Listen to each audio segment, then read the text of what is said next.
Hi, this is Kerry-Ann Reed Brown, and this is Carry On Friends, the Caribbean-American podcast. Hey everyone, welcome to another episode of Carry On Friends, the Caribbean-American podcast. I am very excited about my guest. I discovered him a few years ago while watching what Kirk Hamilton does at Tech Beat Summit, and so I'm very excited to have Marlon Nichols on the podcast. Marlon, welcome to the podcast. How are you today? I'm wonderful. Thanks for having me. Awesome. So why don't you tell the community of friends a little bit about who you are, Caribbean country you represent, and a little bit about your background. Yeah, sure. I was born in Jamaica. I left Jamaica, I think, when I was about 7 to move to New York. So I basically grew up in a place called Mount Vernon, New York, high school in the Bronx. But I spent every summer in Portmore, Westmead specifically, with my grandmother until I was about 15. And that's when I got into sports and started going to sports centers, summer camps and things like that to hone my skills and the like. Today, I help lead a venture firm called Mac Venture Capital. I live in Los Angeles, California, but I've lived in a number of places. I mentioned 2 already, but also I went to college in Boston at Northeastern, stayed there for a year afterwards, and then moved to London, central London in the UK for a while. Then it was back to the Manhattan in Harlem specifically. And then I went to business school at Cornell in Ithaca and spent 7 years in the San Francisco Bay Area before moving here to LA about 3 years ago. Boy, they said Jamaicans everywhere. You're just all over the place. But that's good. It's really good experience.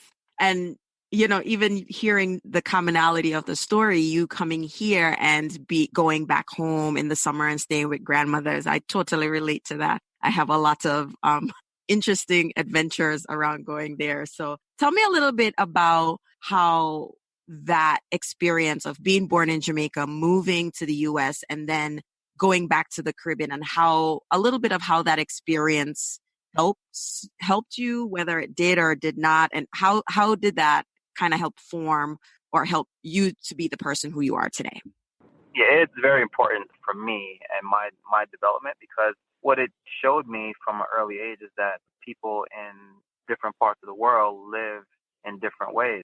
Poor in the U.S. is very different than poor in Jamaica. You know, wealthy in the U.S. is very different from wealthy in Jamaica. You know, the sense of community, you know, within your block is very different in one place versus another. So it just taught me, you know, that the world is a big place and there are a lot of differences. And, you know, you have to, if you're gonna survive and better yet thrive, you're gonna have to acknowledge those differences and operate in a world with varying opinions, varying traditions, etc. Yeah, for sure. And also how the world sees us, because I remember growing up and people had a particular view of what they thought Jamaica was. And I was like, no, this is not kind of how things are. And so having to help people see or reframe what that view is. Do you find that for you personally, you kind of having to help people reframe that image of what it's like to be born in a quote unquote third world country or on an island, and what they think that does to your experience here? Did you have any of those conversations? Yeah. When you're a kid growing up and you move to another country and you have a really strong accent, one, you get teased for the accent. Mm-hmm. As you get older, the accent is sexy or can be sexy. Yeah. Right? So it's like different paradigms, same person, same country, same background, but just where you are in life. And, you know, there were negative stereotypes about people from the Caribbean and Jamaica in particular, you know, that you have to navigate through as a young person. But as today, I think, you know, whenever I mention that I'm from Jamaica, it's everyone goes to the idea of sandals and Ochi and the grill in Montego Bay and all the vacation areas in Jamaica, and you know, think that is the lifestyle. And yeah, and then you have to, you know, kind of course correct to let them know, no, it's not really like that. It's actually very, very challenging for the vast majority of people that live in Jamaica. What you're seeing is the largest industry in Jamaica, which is tourism. Yes, a lot of times it's white sand and beaches and trying to say we're a lot more than white sand and beaches, but it's also what they're fed from an advertising standpoint. So, and that's kind of what they want to hold on to. So, yes, a lot of those conversations we try to have here on the show about what that stereotypical view of Caribbean life. So, switching gears a little bit, you sound like you did a lot of sports and now you're doing venture capitalism. So there's this running joke in the community that Caribbean parents is doctor, lawyer, and all these careers that are, really, engineer are their ideal. How did you navigate where you are today with your parents, and how was it a challenge explaining to them being a venture capitalist or what you do in the tech space? Tell me a little bit about that experience or those conversations. Yeah, so I mean, my father, and once he moved to the States, is a mechanic, and my mother went from nanny to hairdresser to owning her own salon. So they weren't that, I guess, class of Jamaicans where it was lawyer, doctor, engineer, or nothing. It was where we moved to this country to give you a better give you opportunities that we didn't have from an education standpoint. And we're going to trust you to figure out what it is that you're going to do with all the sacrifices that we made. And, I kind of stumbled into venture capital, or it was a windy road to get here. When I first went to undergraduate school at Northeastern, my major was architecture. And I just thought it would be cool to design these amazing structures that can define a geography or a space and being associated with it. And I got there and I hadn't drawn a thing in my life, right? So that wasn't going to work out. But even more importantly is that I didn't really like it. I didn't enjoy it. So there I was, the middle of my my first year at school, almost having like an internal crisis. Like, okay, well, what am I gonna do? And fortunately, I had a close friend, Steve, is his name, that was a year ahead of me, and he had just started this major called Management Information Systems, which was this convergence of or intersection of technology and business. And so you didn't have to quite be an engineer, but you did, you took computer-centric classes, and then you took all the business classes, and always into technology and electronics and all that stuff. So I thought, yeah, this feels more fitting. And my mom, as an entrepreneur, small business owner, I saw the need for understanding the way that business works. And so that's how I picked the major and transferred over, and was fortunate enough. Northeastern has a co-op program, which is basically an internship program, but it's an extended internship. So it's a 6 month stint with your whatever company you're working with. And one of my internships was with Hewlett Packard, and in Cupertino, California, and I had never been to California before that. And the experience was just so enlightening. The culture was different. No one was wearing suits to work. There was a concept of flexible time. So, you can come in at 10 o'clock and just leave later, or you can come in early and leave earlier. And then there was just this concept of startups and entrepreneurship that was just all around me at the time.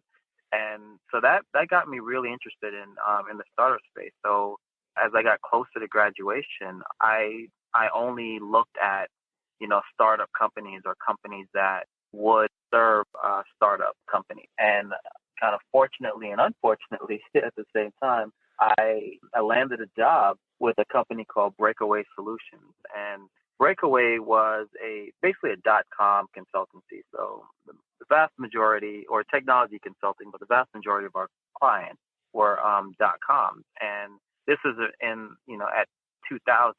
And so right when I was starting with the company, a lot of our clients were starting to go out of business. And so, I think it was maybe 6 months in, I was seeing people getting laid off and didn't understand exactly what was happening.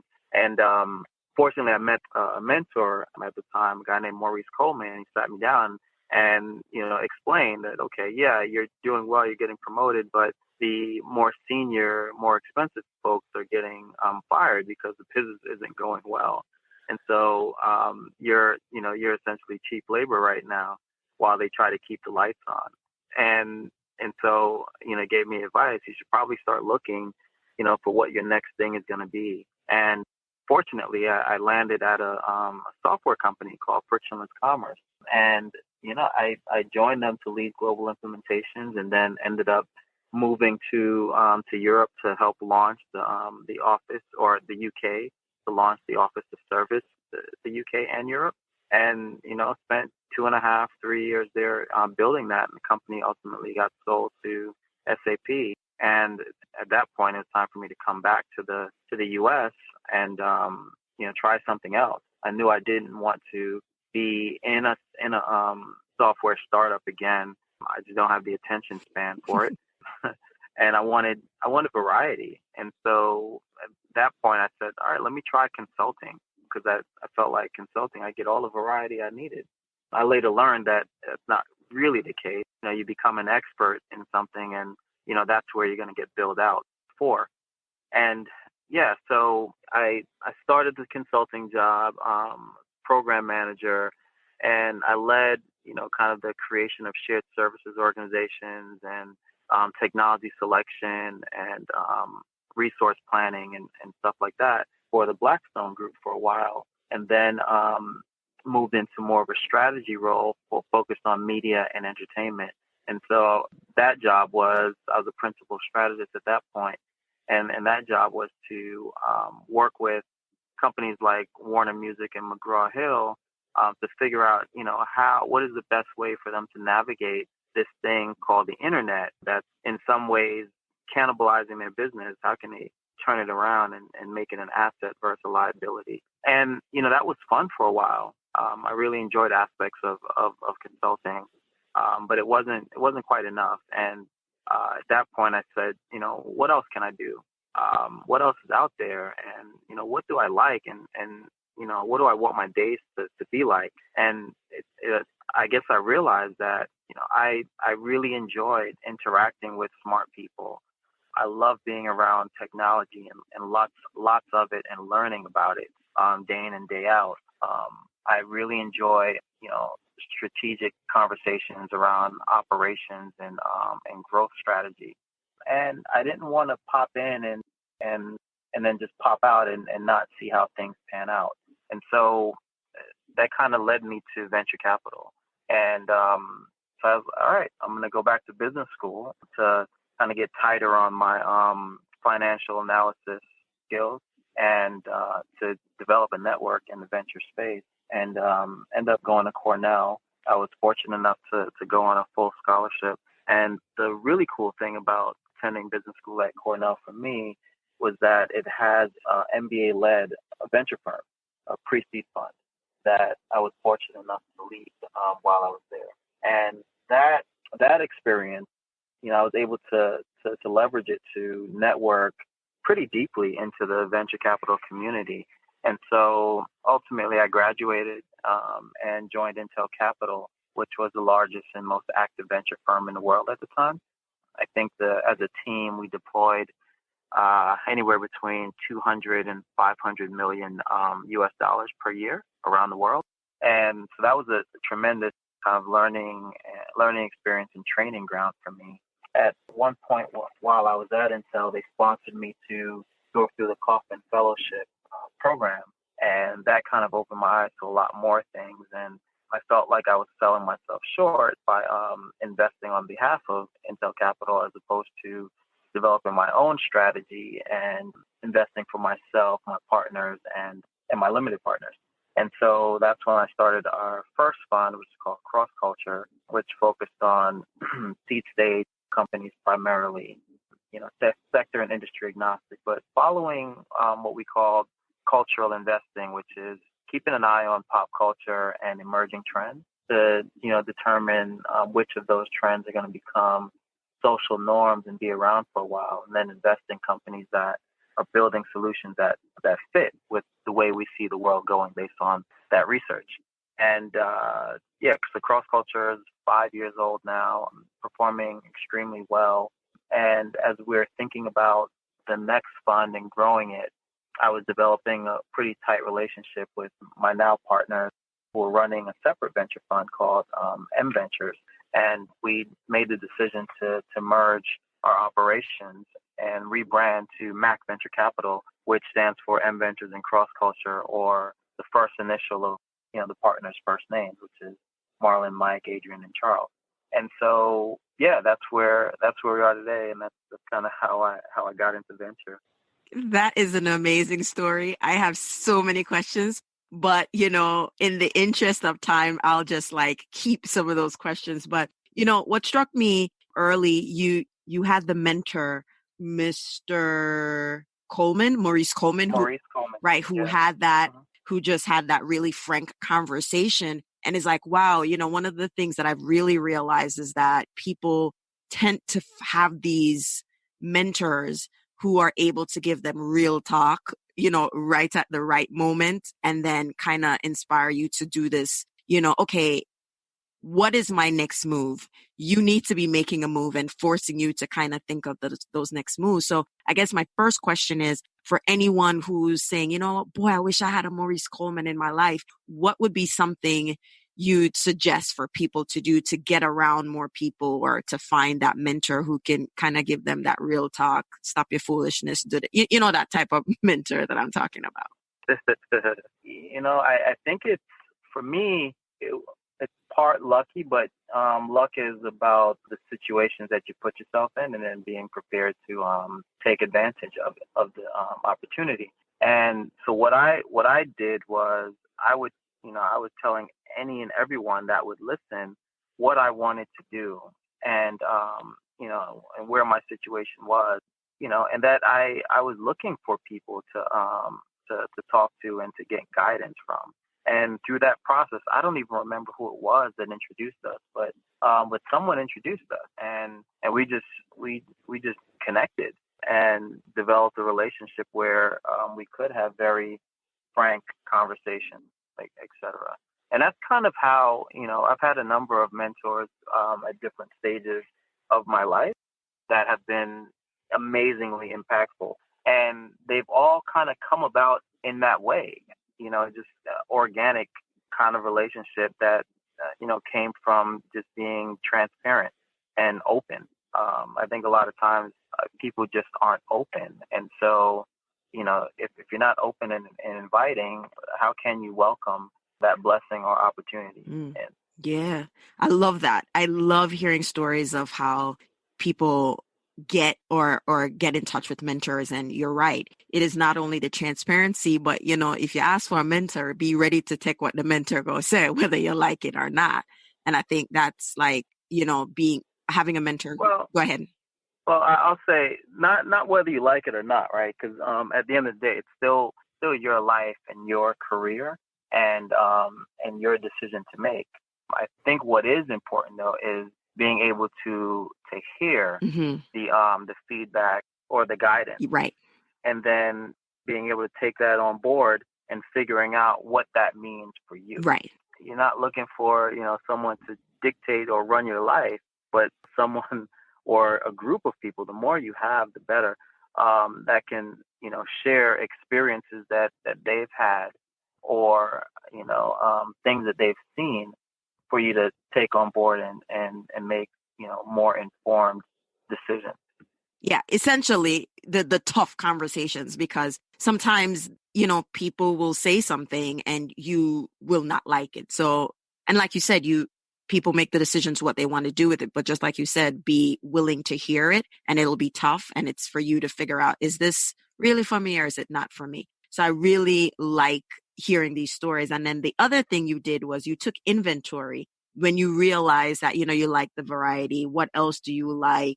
how else could you be living your life? I love that you took inventory of what you wanted to feel and experience going into work or even not work, life, and then just help find a way towards that, kind of leading with how this makes you feel, or, looking at a different thing. So in terms of what people should be doing to figure out what feeds their soul, how often should people consider this evaluation of life? And if what you're doing, like you said, is it enjoyable? Is it fulfilling? How often do you find yourself in this place evaluating whether what you're doing is the right thing for you to do? Yeah, so you need to be a very curious person to find any form of success in venture capital. And I am naturally a very curious person. So, if I stumble on something, it's very easy for me to go down a rabbit hole and start just chasing information to really learn as much as I can about something. You sound I like mean, me. the idea of of becoming a venture capital professional, also came from a interaction I was having with that same mentor, Maurice. He was at the time doing community banking for Bank of America, which is to say that he was providing loans and lines of equity to small businesses that could have great impact on specific communities.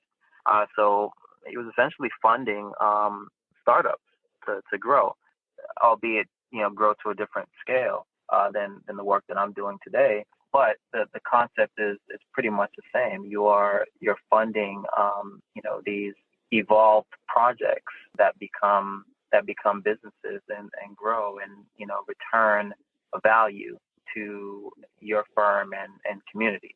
And I thought that work was really interesting. And one of the things he did was he gave me his book, Winning Angel, which is all around how some of the iconic companies that we know were funded early and grew into what they are today. And it became clear to me, it's like, I want to do that. Mm-hmm. And I think I can do that, and so then as I expressed that, the next thing was, all right, well, he put me to work. He was like, look, I got these things that I'm evaluating. Why don't I slide them to you, and you take a look at them and give me your perspective, Mm-hmm. And we'll talk about it. And so I essentially started doing the work before I had any of the credentials to do it. Just kind of helping him out. But yeah, back to your original question. Yeah, you have to be curious. You have to explore. If you're and you also have to have this like insatiable appetite, right? Mm-hmm. You always want to know more, want more, want to do more, etc. Yeah. I think that's how you evolve as a person. Yeah. Yeah. All right. So what really, I'm like rubbing my hands to really kind of jump on this. So your funds, the first funds, Cross Culture Ventures, and now where you are, you're keeping an eye on pop culture trends that will be kind of the future where the world is going. Love that. So now, Kerry-Ann Friends, the Caribbean-American podcast, I'm curious, are you notice any trends happening within the Caribbean at large or Jamaica that, people should be keeping an eye on and could be the future? I don't know. I'm so curious because this is really what piqued my interest. I realized that you had a very keen eye on what was happening in the culture, whether it was music and tech. And it was just like, no one is really doing that, when in actuality, a lot of what's happening culturally, it's from Black and brown folks. So I'm really curious to hear what you're seeing that's a potential from the Caribbean, whether it's in the region or the diaspora, that could be trends. Well, yeah, I mean, so we actually just published a report on kind of diversity with the Kaufman Fellows Program. Mm-hmm.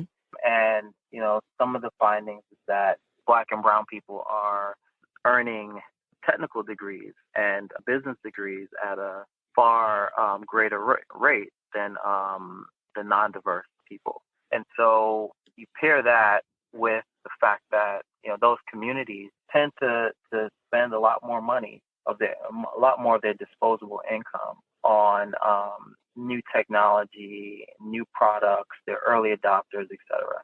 But at the same time, no one is building anything that's necessarily specific to their needs, their communities, etc.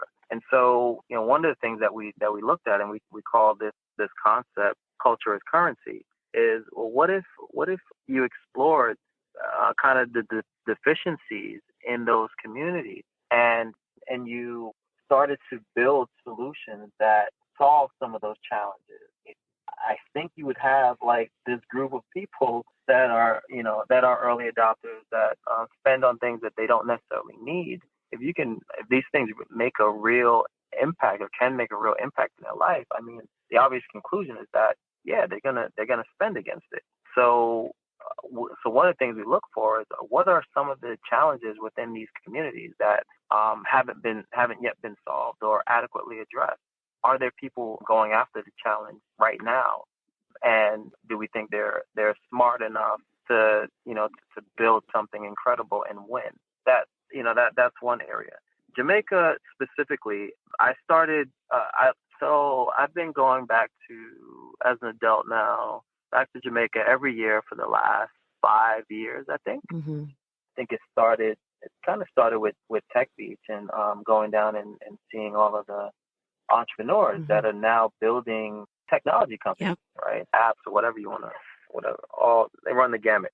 And I did not know that, that was a thing, right? And now I'm working with the Development Bank of Jamaica and others on a program that's soon to be announced around entrepreneurship, specifically around technology, in Jamaica. And it's the proliferation of the internet and mobile technology that's making this possible, right? Because back in the days of an Intel and an HP, you needed a lot of money to develop these things, right? And you needed space. Well, now you could develop an amazing company with very limited funds and a laptop, and so and access to the internet, right? And so as more and more of the island, as the internet becomes ubiquitous, like truly ubiquitous, and access to it becomes truly ubiquitous, we're going to see a lot of smart people from the islands developing things specific to their communities, to their country, to that region.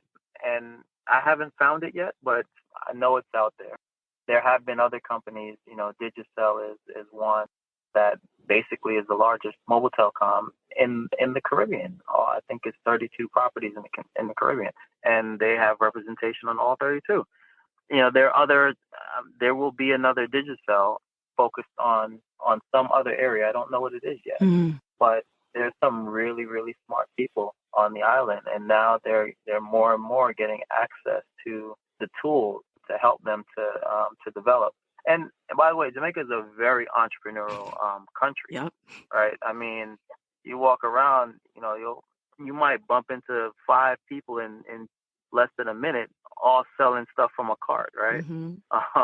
It's just, we find ways to hustle and make money and be entrepreneurial.